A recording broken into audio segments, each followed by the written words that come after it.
Hey guys, welcome to another episode of Blitz Growth. Super excited to have Justin here today. This is going to be an unreal episode.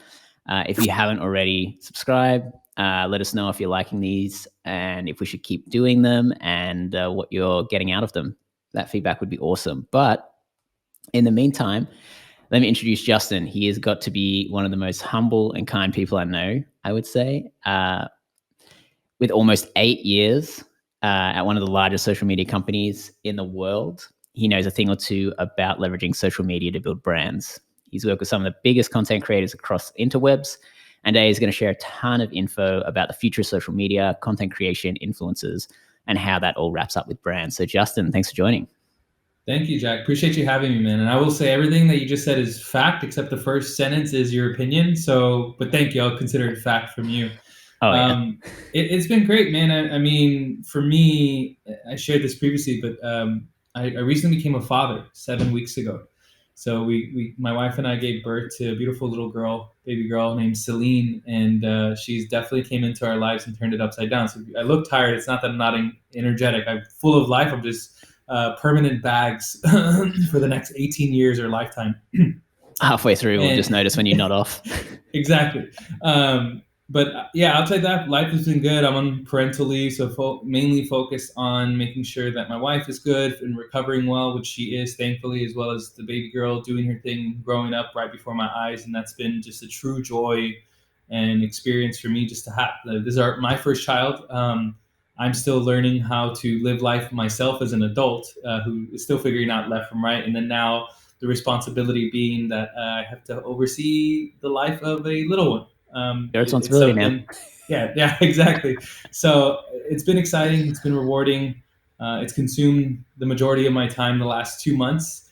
And I'm back in Texas. So I'm currently based out of San Antonio and just hanging out here with family. I was previously in LA, and it's been great. Texas has been a good place for me just to kind of hang out, relax, take it easy, get away from the limelight of Los Angeles, which I previously lived in, and essentially start a family, which I've done and am doing. So it's been great. Nice. Well, good to hear it's all going well. I would love to start off with a few fun little questions, just so everybody can learn a little bit about you. What would be your kind of elevator pitch to someone that you sort of met just kind of at an event or something? What sort of 2 sentences do you give people to get them excited about talking to you, meeting you, and getting into a deep conversation with you? These are just going to be adjectives because this is something I started thinking about 2 months ago, 7 weeks ago when my baby girl was born. So first and foremost, girl dad. I'm proud of it. Secondly, I'm a sneaker enthusiast. I have many, many, many sneakers. Ironically, I'm wearing slippers right now because I'm at home. So you see the top half and not the bottom half. But in my office, I have about 25 pairs of sneakers I'm looking at that are brand new. And it's an expensive hobby, and it's one that I've had since I was a kid. So sneaker enthusiast being 2. Third, Texan. I'm born and raised in Texas. I actually am now, as I mentioned, back in Texas. So I take great pride in being from Texas, specifically San Antonio. So I always let people know that. And then lastly, what I spend most of my time doing is actually in the creator economy and working with content creators or people who create in some way, shape, or form to express themselves through creativity in different forms of medium, whether it's audio, whether it's video, whether it's a mix of both, whether it's art, etc. And that's where I spend most of my time, essentially helping people build out their online presence and make money through their skill set, which again is essentially content creation. And that's what I've done for almost the last 8 years. But when I start thinking about even before that, another 2. So pretty much the last decade. And so that's essentially what I go through when I tell people who I am or what I'm about. It's like I am a girl dad who loves sneakers, that's from Texas, and I work and help and love and enjoy the opportunity I get to work with content creators of all types. Got it. And then, so for all these guys creating all this video content who are creators, no matter what the kind of vertical and niche is, how are these guys currently monetizing it? Are they doing, ads on video content? Are they selling brand space? What are the most common, I would say, monetization strategies that these content creators are using? Yeah. First and foremost, I want to say most of the people who make money online is going to be through branded partnership. So You have creator A working with brand A. They're working with each other, and essentially brand A is paying creator A to post or create a video on behalf of brand A, right? That's like the vast majority present day 2022. And it's featuring that brand's product or whatever Exactly, it may be. right? Hashtag ad, hashtag sponsored. You'll see some level of that on the asset that's created. And then additionally, as you mentioned, ad dollars through content monetization, right? So you could think of you're watching a video, you see an ad either before or during watching that video on across any major social media platform or has it essentially. There's essentially a revenue split that happens where as a creator, you get a certain percentage. As a platform, you take a cut of that because it costs money to run the platform. So that's the second thing. And then now I think we're actually in a new, again, this is not new to like society, but I think for this segment of the economy, the creator economy, this new behavior of direct to creator earning model. So you can essentially pay your creator directly through tips, through subscriptions, in which you're not necessarily relying on brands, you're not necessarily relying on revenue splits, and so you're essentially bypassing all that to go directly to your fan base. And so this has been common for a while in gaming, but now it's becoming more mainstream with content creators, people who are just creating video content, not necessarily gaming content, right? And so I think as this year and years to come progress, that's just going to be a new norm. And I think to me, that is a very big channel of revenue that is still underutilized and undertapped. So if I'm a content creator, that to me is an opportunity, right? So the direct to creator model is something that essentially, again, bypasses the sort of middleman, middle platform, etc., to make an earning because it's going direct to creator. Got it. And then for those content creators who are using stuff like, Patreon or OnlyFans or whatever it is that they're using to monetize their content, I know there's a bunch of other ways too, but those are kind of like two big mainstream ones that people are always talking about. What do you think makes the general public want to pay for that content? Like, we're so used to free content. Like, you go on all the social media channels, you don't have to pay, you create an account, and there's endless scrolling of content. So what do you think's changed, or why do you think people are starting to pay for content? I think it's really twofold, right? And this is my perspective. Doesn't mean these are the only things that exist. So as to why someone would or wouldn't pay for access to content.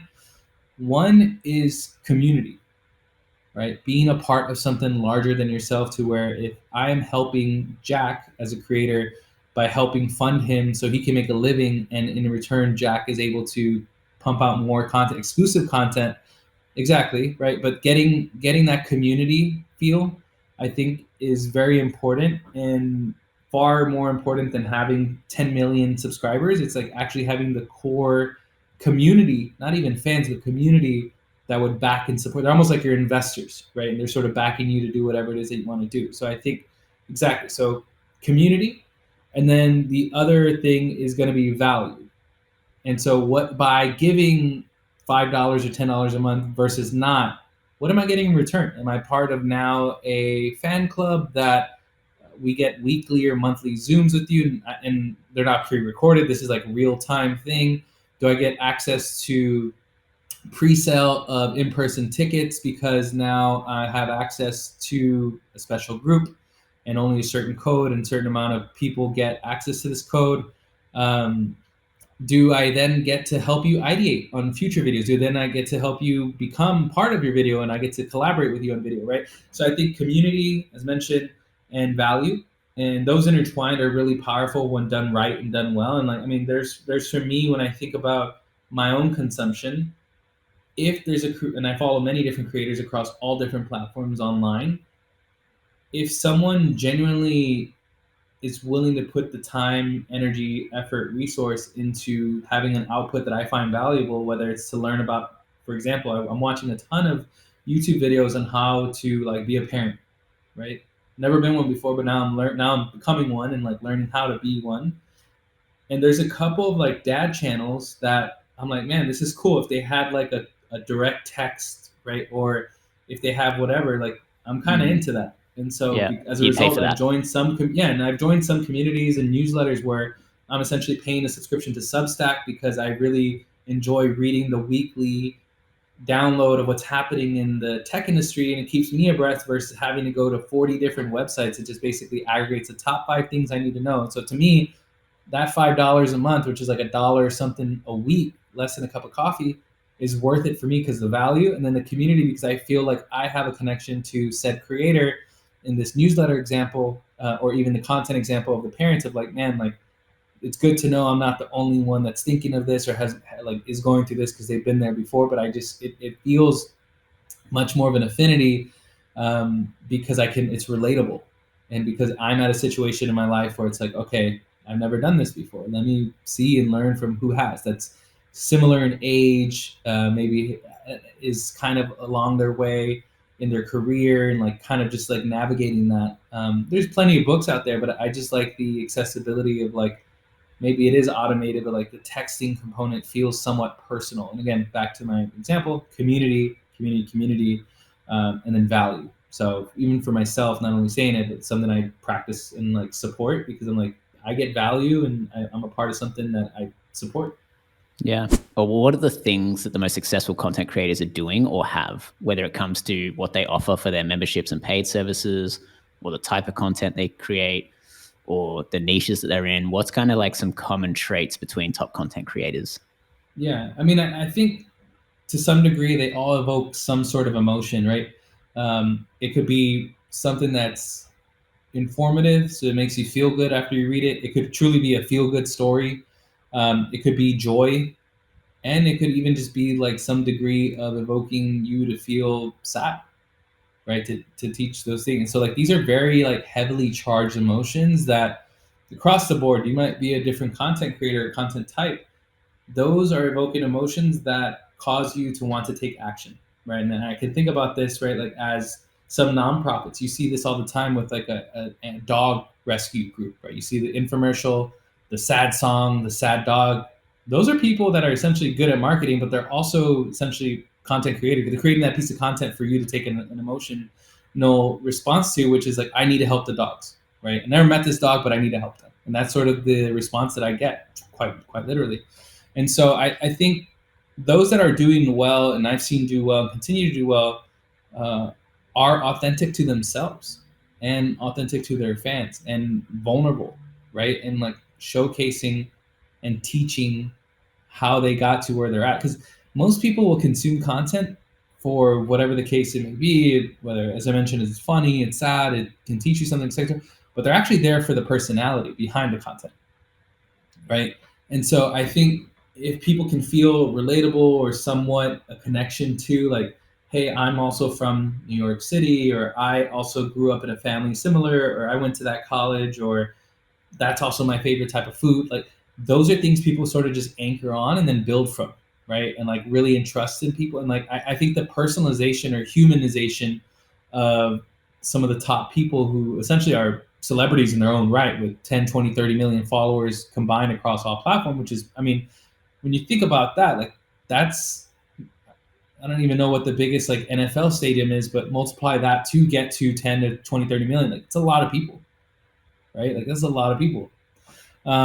So that's just the power and influence and reach they have. But I think with that just comes, at least for many, an immense responsibility to just try and be as real as possible and showcase and share whatever they feel comfortable sharing, right? Like if the camera's always on, are they actually going to be themselves, right? And then you think about reality TV, it's not really real at all. Most of it's scripted, right? And so I think that's the thing I think about when I see the people with that experience fandom, is the fact that like they've been able to really draw in people to be their grassroots supporters that would like literally live and die for them. I think the other thing that maybe, I don't know if everybody listening is following on with this, but I think one thing that you are pointing out is like really starting with a niche is super important too. I think a lot of people try to go over too everything. Big. Yeah. Niche over everything, because you can expand from niche into other categories, but if you're trying everything and nothing works, because you're sort of like a spray and pray method, right?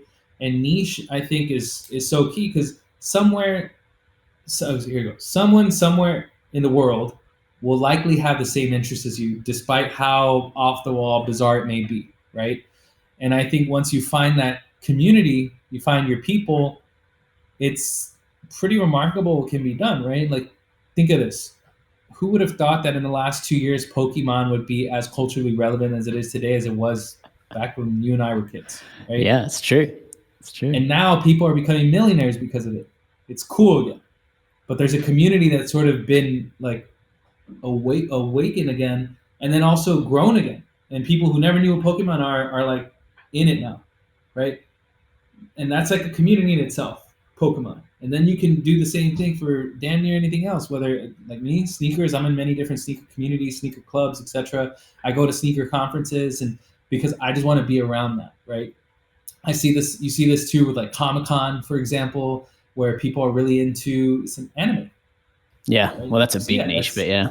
It's a big niche, but like it's a niche still, right? Like or whether it's your favorite football club or whatever it is, traveling, like finance. Right now, crypto's huge, so you see all these like crypto conferences pop up. So many little groups of that, yeah. So I think, to your point, I will validate and confirm and encourage niche over everything, because you can be a jack of all trades and master of none. But if you can really hone in on the craft to become the king or queen made individual for whatever segment it is, that's how you really kind of build yourself bigger than yourself, because you're going to start collecting the eyeballs, the impressions, the attention, the support, and then you own it, right? Like, who would have, here's one more example than any other question, but like fishing, right? Like Bass Pro. Yeah, right? Like there's fishing influencers. That's big ones too. Massive ones. Yeah, right. But like, that's a thing, yeah. You know? So whatever it is, but that's the thing that person decided, I want to be the biggest fishing influencer in the world. And that's what they're doing, right? Same thing with the Pokemon segment. That's what they're doing. So sneakers, there's the biggest people for sneaker collections and sneaker influence in the world. They exist. That's what they're doing. That's their niche. Hey guys, we put a bunch of effort into making great content for this YouTube channel. So please hit subscribe, leave us a comment, hit like, and tell a few friends about it.